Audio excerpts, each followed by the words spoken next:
Recording is on. Venga, pues vamos a hacer lo que hago siempre. Voy a entrar aquí. Me voy a descargar estos dos ficheros. El HTML que es con lo que yo diríamos las diapositivas. También me voy a descargar de las bases de datos, la base de datos que vamos a utilizar aquí, que se llama DATMISC, RDA.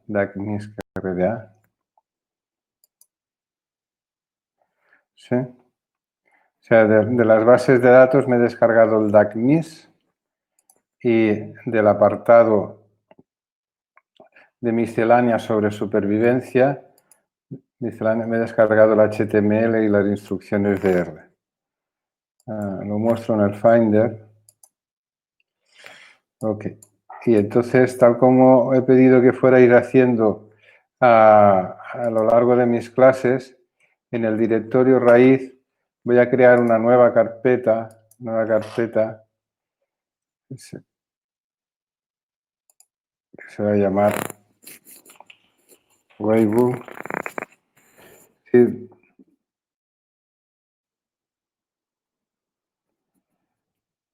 Weibull.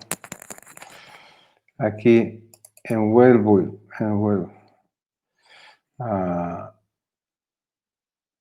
Bueno, para ser un poco más, para que esté aquí junto con todo, vamos a llamarle así. Regre Weibull. Y así se quedará, puesto por orden alfabético, se quedará con la regresión de Core, la regresión lineal y la logística que hemos estado explicando estos días. Ok, en la regresión de Weibull voy a crear una carpeta que se llamará DAT.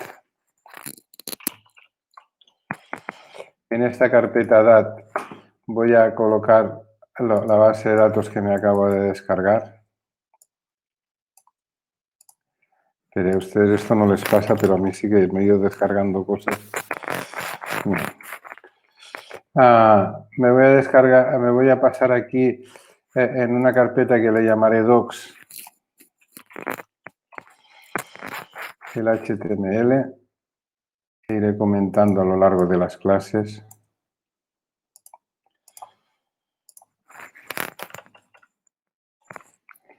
Y en la raíz de esta subcarpeta voy a colocar las instrucciones de R. ¿Sí? Bueno. Ya lo tengo todo para ir haciendo, para ir siguiendo el curso. Voy a abrir estas instrucciones de R. Acuérdense que estas instrucciones de R es extraer todo el código de R de este HTML. ¿Sí? Es extraer toda la parte de que es código de R. Por lo tanto, si lo abro... la primera parte, que he ido comentando siempre, se puede borrar. Si esto es lo que necesito para hacer un HTML, decirle que no quiero mensajes de falso, mensajes, ni warnings, ni nada de esto. Borro todo lo que tengo en memoria. Y voy a apuntar al directorio de trabajo. ¿Sí? Los que tienen Mac han de apretar la tecla Command y sale de lo de copiar como ruta. Los que tengan Windows aquí arriba tienen que copiar lo que hay aquí arriba, el path que hay aquí arriba. ¿Sí?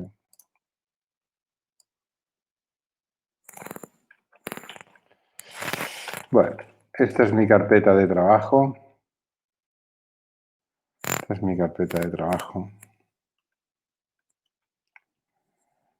Y a partir de aquí ya puedo ir ejecutándolo todo. ¿Sí? Vale. Ok. Bueno, yo voy a abrir el HTML y voy a explicar todo lo que tengo que explicar. Bueno. Es la última clase sobre análisis multivariada y modelos de regresión multivariante. Es un poco una miscelánea. Sobre todo voy a hablar de la distribución de Weibull y en lugar de poner el tiempo hasta un evento, poner una edad que tenía en la entrada y la edad en la salida. ¿Sí? Okay, para explicar la distribución de Weibull, primero tengo que explicar un poco el concepto de parametrización. Miren, aquí tengo varias curvas normales, ¿sí? Una curva normal, todo el mundo sabe que tiene forma de campana. Y entonces, fíjense que tanto la roja como la azul como la amarilla, la verde no, pero todas las demás, la roja, la azul y la amarilla, comparten que la media es cero, ¿sí? Son una serie de valores que tienen de media cero. Y la diferencia entre la roja y la azul es que ven que la roja es mucho más ancha y hay mucha más, se distribuyen más hacia los extremos los valores, ¿sí? No están tan concentrados alrededor de la media. Hay más dispersión en la roja que en la azul y aún hay muchísima más dispersión en la amarilla. Esto viene controlado por la desviación estándar. La azul tiene una desviación estándar muy pequeña y la amarilla tiene una desviación estándar muy grande. Esto si van a Wikipedia,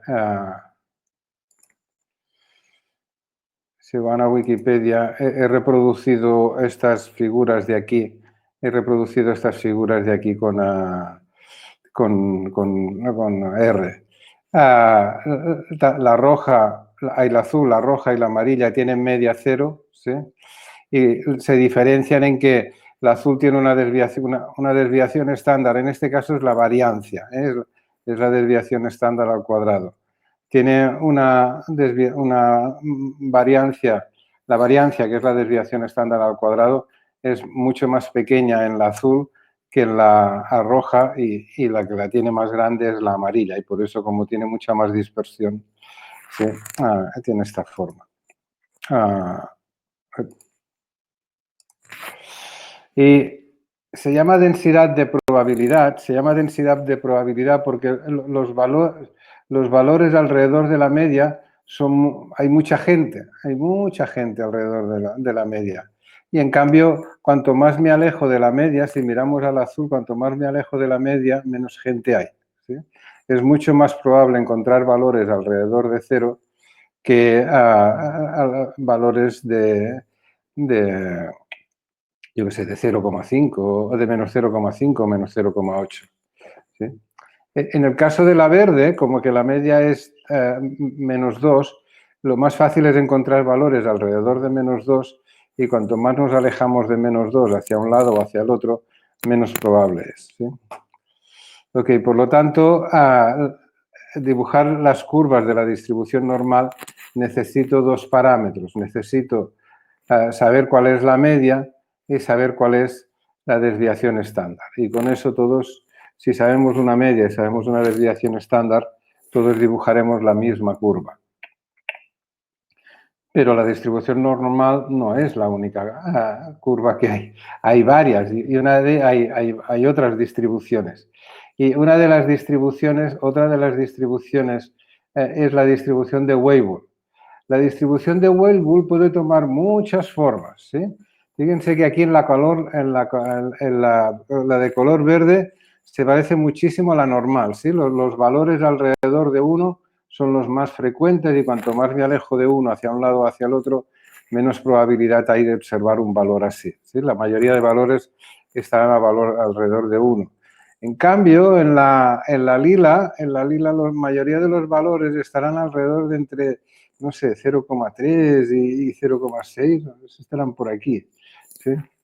Y, bueno, aquí, en la roja habrá muchos valores alrededor de 0 y habrá pocos valores alrededor de 2,5 y en la azul aún no, habrá muchos valores alrededor de 0 y casi ninguno alrededor de 2,5. Esta es la distribución de Weibull, es muy flexible, ¿sí? Y si la vemos en Wikipedia, he dibujado estas distribuciones que hay en Wikipedia, ¿sí? Bueno, la distribución de Weibull la describo bien este señor, el Valodi Weibull, y también tiene dos parámetros, así como la normal tiene la media, la distribución, la desviación estándar o su expresión al cuadrado, que es la variancia, tiene dos parámetros. Esta también tiene dos parámetros. Una es la de escala, que es esta lambda, la de escala, y la de forma, ¿sí? Tengo que darle un valor a la escala y un valor a la forma y obtengo un tipo de curva, ¿sí? Cuando la forma es alrededor de 3,4, mira, está aquí. Se parece mucho a la normal, De hecho, el 5 casi que la dibuja perfectamente, ¿sí? Una distribución normal. Bueno, también necesito dos parámetros, ¿sí? Y en las instrucciones que les he dado de R son capaces de reproducir todas estas formas. Y bueno, si se quieren entretener, van cambiando la escala y la forma y van teniendo cosas raras, ¿sí? Okay. Esta es la distribución de Weibull y también necesita dos parámetros.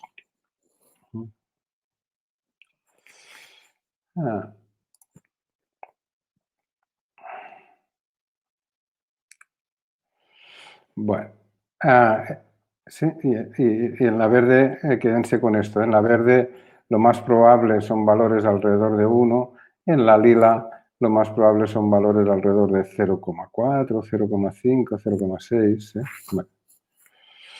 Bueno, total, que sabemos que puedo dibujar una cosa, varias curvas diferentes dependiendo de la forma y la escala que utilice, el parámetro de forma y el parámetro de escala que utilice, ¿sí? Ahora utilizaremos esta información que estoy explicando aquí para explicar la regresión de Weibull. Pero primero vamos a pensar en un momento en la regresión, en la función de riesgo que expliqué el primer día que hablé de supervivencia. Y si se acuerdan, hablé de unos datos que están en el British Medical Journal como ejemplo.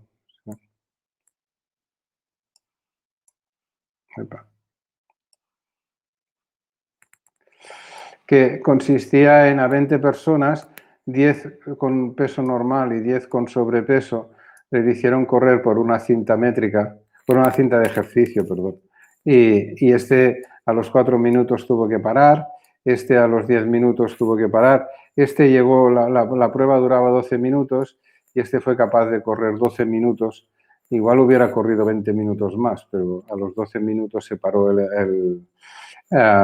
se paró la prueba y la persona esta podía seguir corriendo. Y la diferencia de esta persona es que estuvo corriendo 8 minutos y a los 8 minutos se estropeó la máquina. Y por lo tanto, igual hubiera corrido 12 o 30, pero no sabemos lo que hizo. Pero sí que fue capaz de correr durante 8 minutos, ¿sí?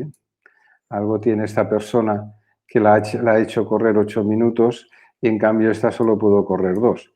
O esta que solo pudo correr 3. Pues habrá que analizar qué tenía esta persona durante los 8 primeros minutos para que pudiera correr.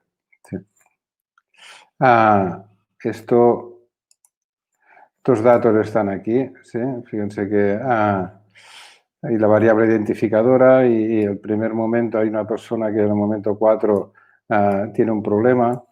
Este es este que acabo de explicar. En el momento 8 se estropea la máquina, pero para hacer una regresión, para hacer supervivencia, este 2, que me indica la diferencia entre este 2 y este 0, es que este llegó al final y no había, está censurado porque llegó al final y la prueba no duraba más de 12 minutos y este está censurado porque se estropeó la máquina o porque pasó lo que sea, ¿sí? Pero en definitiva los dos son censurados, ¿sí? Y entonces hago una curva de Kaplan-Meier, ¿sí? y me está diciendo que en el momento, yo qué sé, en el momento 6, los que tenían sobrepeso, el 50% habían fracasado, ¿sí?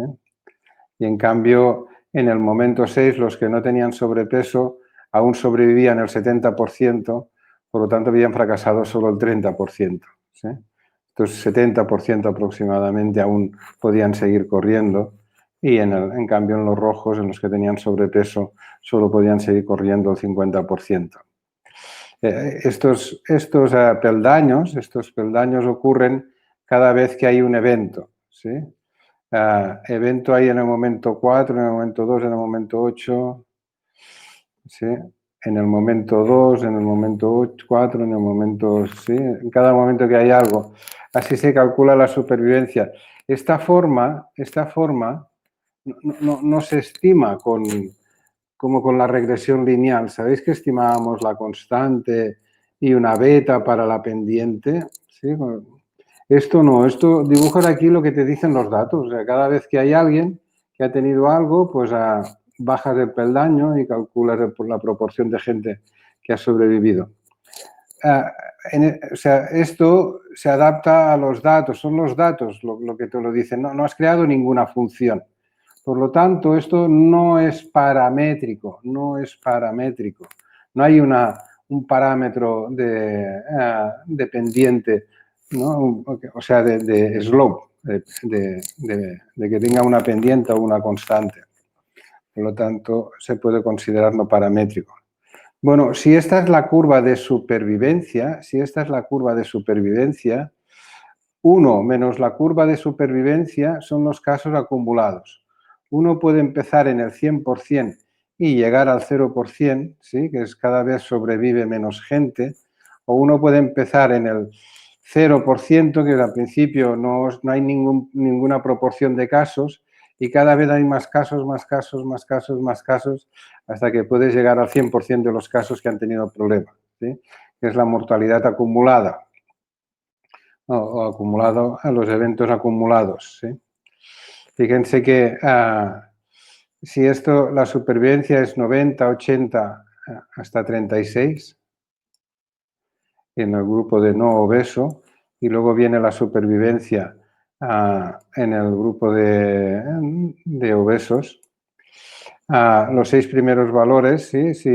Si hago 1 menos esta supervivencia, bueno, al principio estaban vivos el 100%, o sea, no han muerto el 0%, al cabo de unos días ha sobrevivido solo el 90%, por tanto han muerto el 10%, al cabo de unos días han sobrevivido solo el 80%, por tanto han muerto el 20%, así, etcétera. 1 menos esta cantidad de aquí, ¿sí? Si hago el logaritmo de esta cantidad, me dará un valor negativo y por lo tanto si lo hago menos logaritmo tendré valores positivos o tendré esto.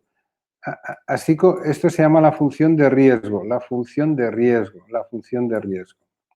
Así como esto, lo máximo que puede llegar es a 1 o al 100%, sí que sean el 100% de las personas han tenido el problema.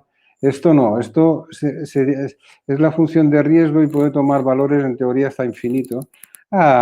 Y lo que te está diciendo es a la velocidad a que está teniendo problemas la gente, ¿no? El evento está haciendo el evento. Se puede considerar una tasa de incidencia acumulada, ¿sí? A qué velocidad está teniendo problemas la gente. Y se llama la función de riesgo acumulada. Es la función de riesgo acumulada. ¿Sí? Es coger la supervivencia, hacerle el logaritmo y hacerle el inverso de esto. Sí, aquí vemos los eventos acumulados, que esto lo máximo que puede llegar es hasta el 100%, y aquí la función de riesgo acumulada. ¿Sí? La función de Kaplan, y estos valores, ya lo he explicado hace un momento, tienen que ver con los datos, no estamos estimando nada, ¿no? La función de riesgo acumulada es no paramétrica y por lo tanto cuando Cox utiliza esta función de riesgo acumulada y luego calcula así, calcula betas y calcula tal, entonces, por eso se llama que Cox es una regresión semiparamétrica. semiparamétrica, porque utiliza cosas que no son paramétricas y cosas que son paramétricas. Bueno, ahora, que es la explicación que voy a hacer,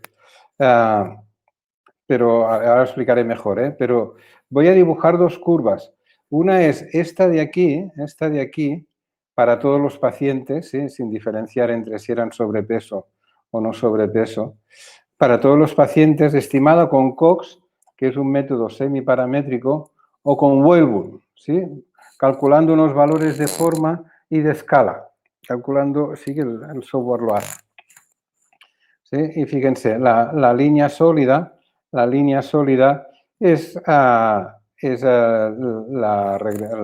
hazard function calculada con el método de Weibull, con el método paramétrico, por lo tanto tiene una forma y una escala, y la línea punteada es la hazard function calculada con Cox, ¿sí? Que es lo que tienen los datos. Bueno,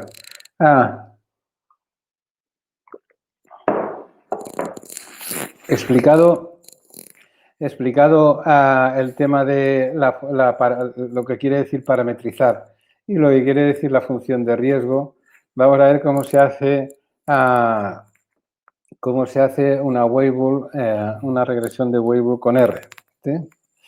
Bueno, y bienvenidos porque aquí hay un vídeo hay diferentes packages que abordan esto y cada uno lo hace a su manera. ¿Sí? Bueno, de la library survival, ¿sí? Del package survival, de la library survival, hay una función que se llama surreg, ¿sí? Que dice, vamos a hacer una regresión con tiempo de supervivencia y quiero utilizar una distribución de Weibull. Bueno. He cogido la base de datos esta base de datos, un segundo.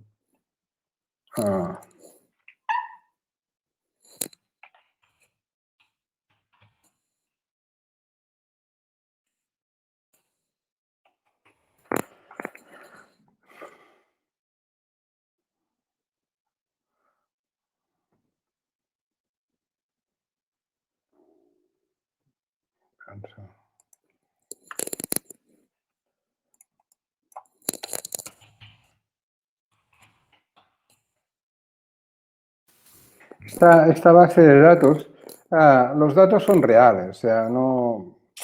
Lo único que hago, vienen del Predimed, del estudio este.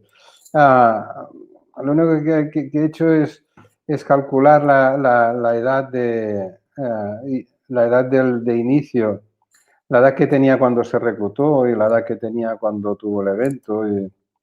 ¿Sí? Y he eliminado algunos pacientes porque es que los datos no son propiedad mía. Me los dejan trabajar y hacer esto siempre y cuando no se puedan, no se puedan utilizar para hacer un artículo, ¿de acuerdo? Pero me refiero que lo que vamos a encontrar aquí es real, no, bueno, es razonable y pasa lo que pasa lo que tiene que pasar. Bueno.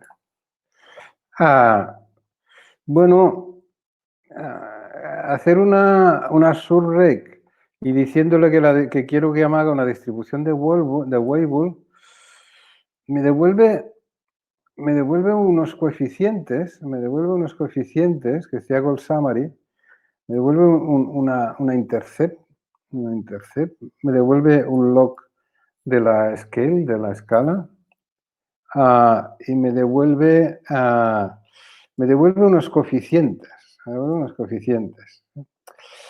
que uno diría, hostia, pues hago la exponencial de esto y obtengo el hazard ratio. No. No pasa esto. Si vamos a ver el artículo de este señor, lo que viene a explicar esta persona y que por eso hizo este package que se llama el Surreg Zenskov hizo este package. Lo que viene a decir es que esto que acabamos de hacer, que es hacer una Surreg pidiendo distribución Werewolf, no da parámetros, interpretables clínicamente, como estamos acostumbrados de hazard ratio y todo esto, pero a partir de esta regresión sí que se pueden obtener estas hazard ratio y tal. Y entonces él ha hecho un package que calcula hazard ratio y te da cosas que son más inteligibles a la hora de hacer un artículo, ¿sí? Concretamente, en algún momento del artículo,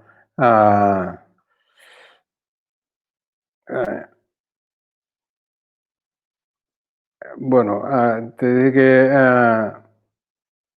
que como que los coeficientes que te dan no tienen sentido clínico, esto es lo que hace que seguramente la regresión de Werewolf no se haya utilizado en la literatura clínica, médica, ¿sí? Entonces es lo que hace esta función, ¿vale?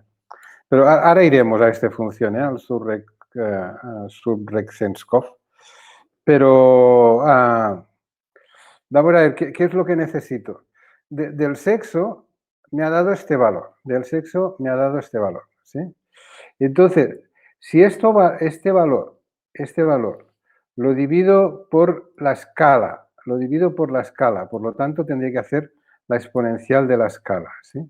Si este valor este valor de aquí lo divido por la escala y el resultado lo multiplico por -1, le hago el inverso, obtendré el hazard ratio, ¿sí?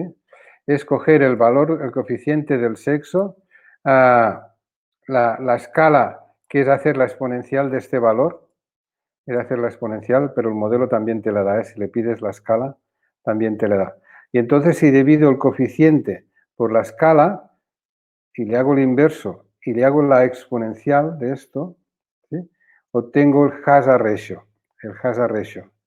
Hay un package que no es que ahora también lo utilizaremos este package, ¿eh? Pero hay un package que se llama es el package.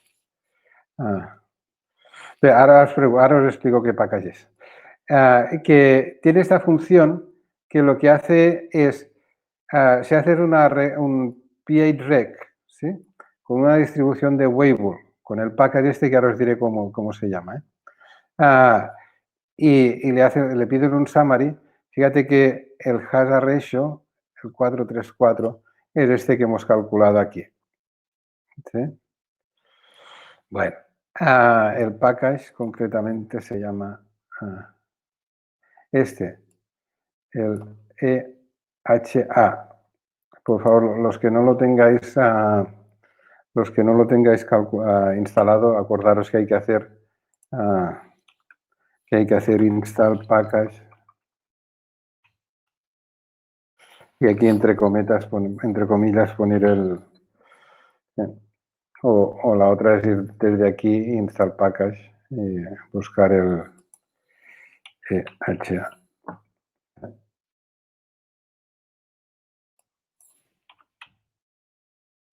El EHA. Cuando lo tengáis instalado, podréis hacer esta función, la PHREC, y se obtiene el hazard ratio, ¿sí? Se obtiene el coeficiente que deberías obtener y hacer la exponencial de este coeficiente es el hazard ratio. Veréis que el package de este señor, este package, el del Subrecsense, además de hacerte un output muy bonito, te da el intervalo de confianza. Está bien hecho el que ha hecho esta persona, ¿eh? Se parece mucho a este de aquí, pero te da intervalos de confianza del hazard ratio. Solo deciros una cosa. Fijaros que, y esto es común en los packages, que esto es un lío. En los packages que hacen regresión de Weibull, la palabra forma, escala, logaritmo de la escala, logaritmo de la forma, nunca sabes cuál es lo correcto, ¿sí? Por ejemplo, fíjense que aquí como log scale, ¿sí? Te pone 8,780. ¿Sí? Si vamos a este modelo de aquí, que era el Surrec, el 8,780 le llama intercept. Y la escala es menos 203. Log de la escala, logaritmo de la escala, es menos 203. ¿Sí? Que el inverso, o sea, en sentido positivo, este le llama el logaritmo de la forma. No sé, cada package lo hace a su manera y no sabría cuál es decir el correcto. ¿Sí? De todas maneras, lo que nos interesaría es poder decir que cada aumento de una unidad crece el riesgo un 6%, que las mujeres es un factor protector, que la hipertensión es un factor de riesgo, etcétera. Y esto lo hace perfectamente y esto es lo que necesitamos. ¿Sí? Bueno. Ahora lo que quiero hacer es comparar para que vean que se parece muchísimo. Lo único es cómo se calcula la función de riesgo basal, ¿eh?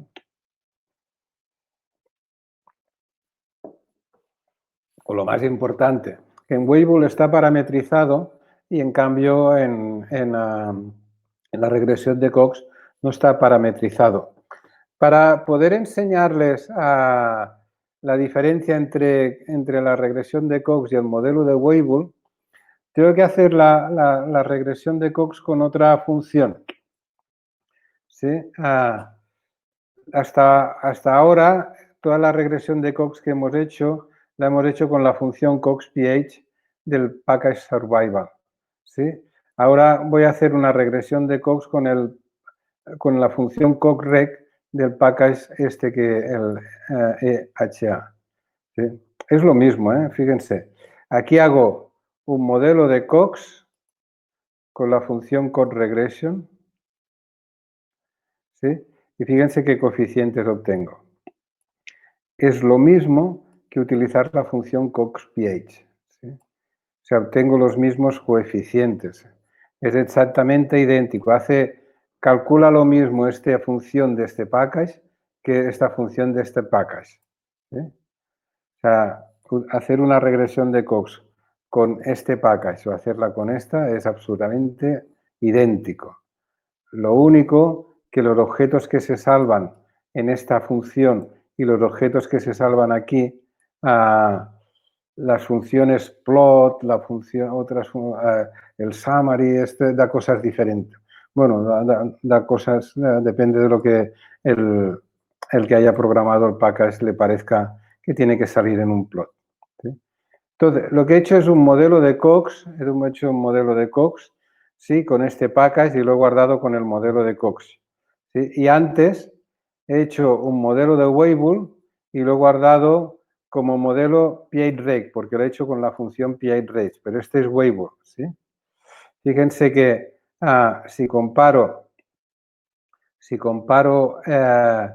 el modelo de Weibull hecho con la función PHREG y el modelo de Cox que acabo de hacer, fíjense que la hazard function, la punteada es el modelo de Cox que toma la forma que tienen los datos, ¿sí? Es no paramétrico, y en cambio la función de Weibull ha calculado unos parámetros y ha calculado exactamente una línea. ¿Sí? Bueno.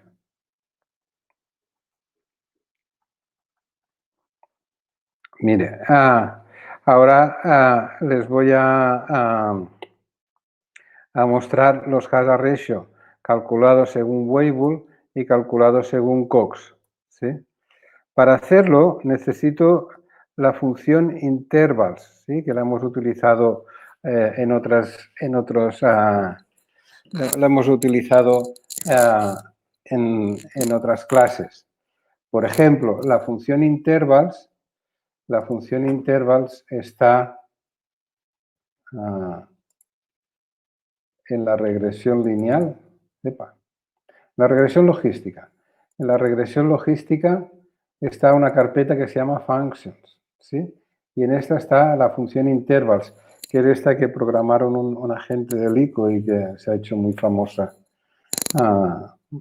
Bueno, pues voy a acceder a ella, ¿sí? Por tanto, me voy aquí.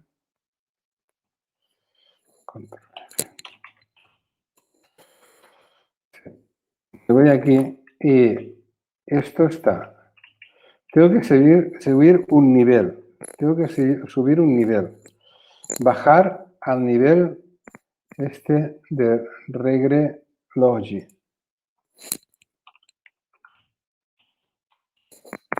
¿Sí? Y entonces, o sea, dos puntos es subir un nivel. Cuando ya he subido un nivel, entro en la carpeta regre-logi, entro en la carpeta functions y cargo el intervals R.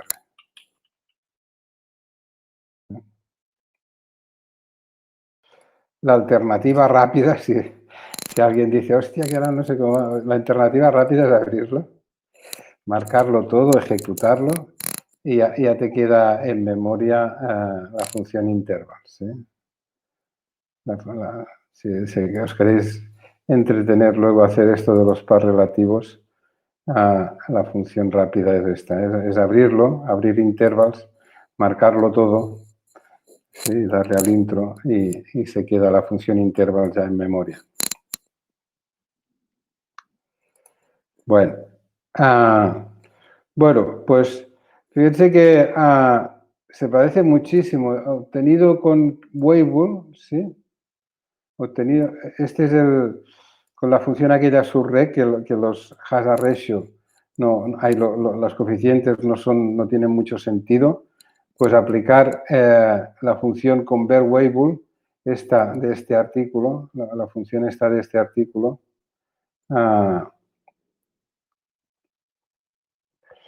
esta de este artículo de esta persona, que es que tiene un nombre raro.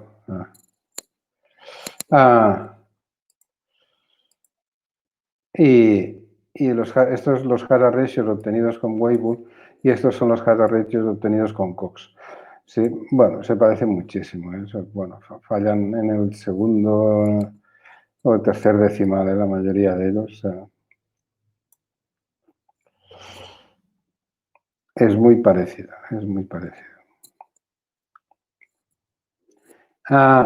Antes ya les he mencionado que en algún package le llama intercept a lo que es la forma y esto voy.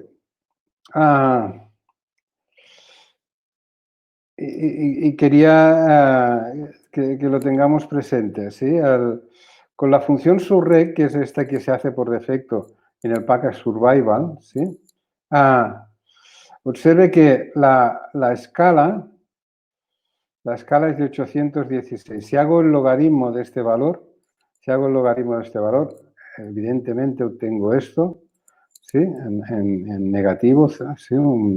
El logaritmo de un valor inferior a 1 es negativo y me da una intercept, ¿sí? En cambio, la función PageRec de este valor en inverso le llama la forma, ¿sí? Le llama la shape. Y de la intercept, lo que este package le llama intercept, este le llama logaritmo de la escala. ¿Sí? Bueno. Mi recomendación es que utilicen el package, la función PageRec, para hacer regresión de Weibull o este package de este. ¿No? Estos son, bueno, lo que te da hazard ratio y te da todo lo que necesitas para hacer un paper, ¿vale? Bueno, vale, hasta aquí lo que quería explicar sobre la regresión de Weibull. No sé, para decirlo rápido, raro es el mes que que 2 o 3 veces no haya tenido que hacer una regresión de Cox, ¿sí? Y en cambio Weibull, no sé, una vez cada 2 años, una vez al año, no sé. No se utiliza poco en medicina, ¿sí? Bueno, packages como el de esta persona quizá ayuden a utilizarlo. Y la gracia está en que se puede parametrizar y puedes calcular muchas cosas, puedes saber la media, puedes saber muchas cosas. Sí. Bueno. Otro concepto que quería explicar en supervivencia es que hasta ahora lo que hemos visto es hacer el outcome, era el tiempo hasta el evento y si habían tenido el evento o no. ¿Sí? Se puede utilizar el día que entró en el estudio y el día que salió del estudio, el día que tuvo la censura. ¿Sí? Y esto para datos censurados por la izquierda. ¿Qué quiere decir datos censurados por la izquierda? En la mayoría de estudios que conocemos, empezamos a reclutar a la gente, ¿sí? Y aquel día no tiene la enfermedad. Y aquel día no tiene la enfermedad. Y entonces lo vamos siguiendo hasta que tiene la enfermedad. Pero yo puedo empezar a reclutar a la gente cuando llega al hospital, pero no sé cuántos días hace que está infectado de la COVID. No sé si hace esta información desde el hospital, anterior a la entrada al hospital, no sé cuál es. ¿Sí? Y entonces a lo mejor hace 15 días que está infectado de la COVID y que está... Sí, pero yo no sé cuántos días lleva infectado de la COVID. Es más, quizá un amigo suyo que se infectó el mismo día que él, se murió sin llegar al hospital. ¿Sí? Y entonces esta información de que hay un paciente que es igual que él y que se murió y que este no lo veo, esto está censurado por la izquierda. ¿Sí? Bueno, cuando los datos están censurados por la izquierda, es todo un mundo también, ¿eh? Se tiene que entrar el tiempo de entrada en el estudio y el tiempo de salida para poder trabajar con datos censurados por la izquierda. Pero esto no lo voy a explicar, ¿eh? No, es otro... el análisis de la supervivencia podríamos dedicarle muchísimas horas. Además de todo esto lo que he explicado aquí, hay la bondad de ajuste de los modelos, el Net Reclassification Index, luego hay el criterio Bayes Information Criteria para entrar o no a sacar variables. Bueno, es larguísimo. ¿Sí? Y entonces lo que he explicado en este curso de 20 horas es, de las cuales algunas las puedo dedicar a supervivencia, es explicar lo más gordo, lo más gordo. Y entre lo más gordo, una cosa interesante es esta que estoy explicando ahora. Sí, voy a hacer un modelo en que el outcome también tendrá el evento, ¿sí? Sí o no, tendrá el evento sí o no, pero en lugar de utilizar el tiempo hasta el evento, voy a utilizar la edad que tenía cuando lo recluté y la edad que tenía cuando hizo el evento o, en este caso de esta persona, cuando terminó el estudio. ¿Sí? La diferencia entre esta cantidad menos esta de aquí es el 5,37. ¿Sí?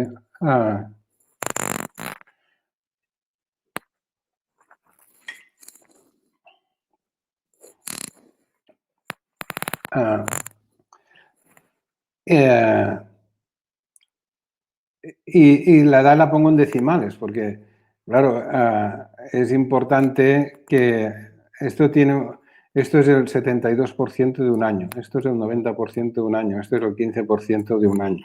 ¿Sí? Es importante que la edad la ponga en decimales porque, hombre, estoy haciendo seguimiento y si utilizo años enteros, igual hay gente que se ha muerto a cabo de 6 meses o de 7 meses y esto no sería capaz de capturarlo. ¿Sí? Por eso los decimales. Bueno, y ahora les voy a mostrar cuatro modelos. Los dos ya los han visto, ¿eh? Que es,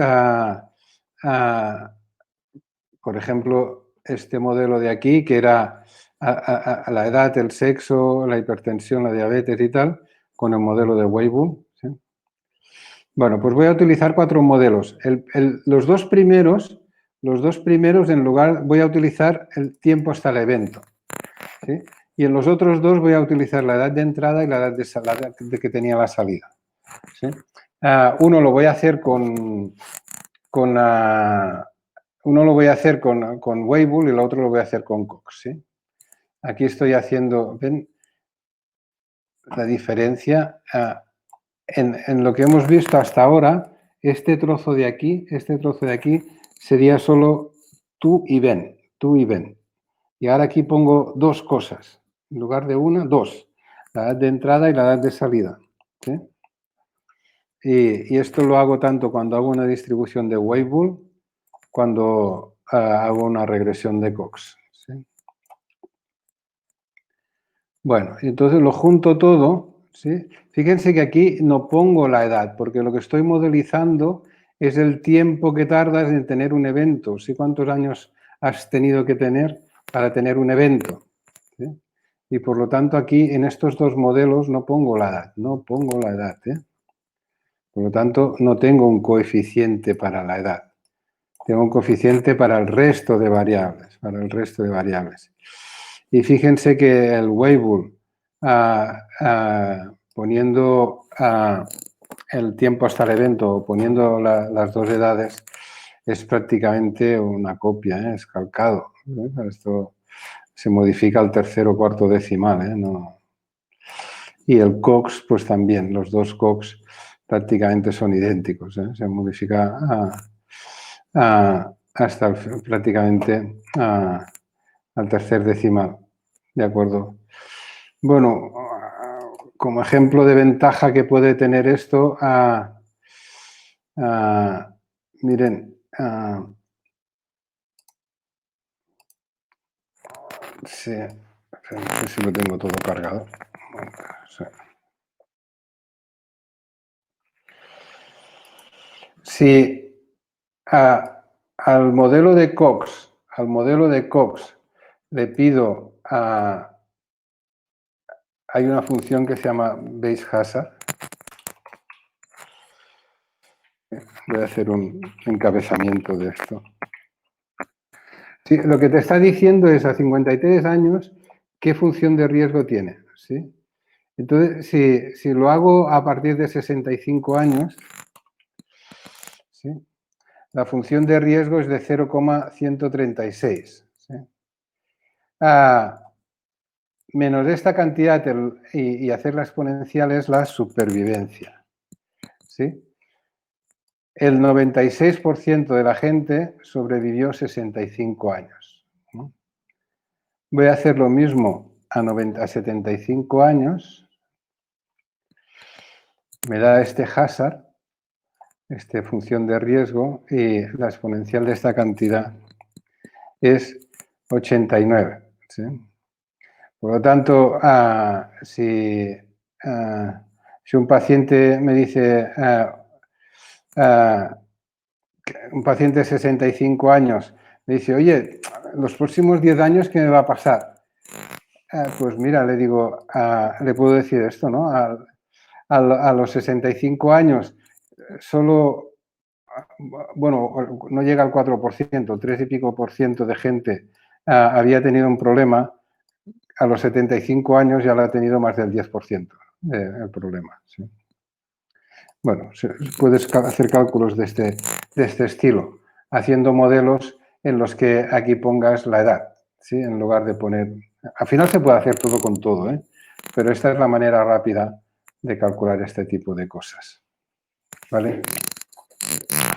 Bueno, voy a parar un momento la grabación, ¿sí? Para no hacerlo muy largo. Y voy a abrir micrófonos por si alguien tiene alguna duda.